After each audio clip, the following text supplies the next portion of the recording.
День российской молодежи отмечается сегодня. Фестиваль «Старт к успеху» провели на площади Орджоникидзе в Якутске.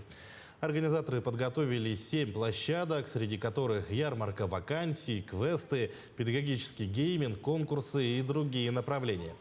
Также молодежь приняла участие в акции «Предложи идеи руководству республики и города».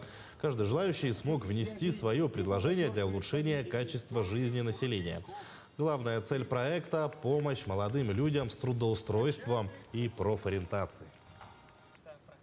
ЗОЖ – площадка, где на общественное движение волонтеры, медики проводят свою квест-игру на тему ЗОЖ.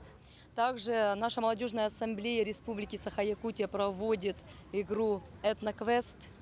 Общественное движение «Брейкеры» Якутска проводят танцевальный баттл.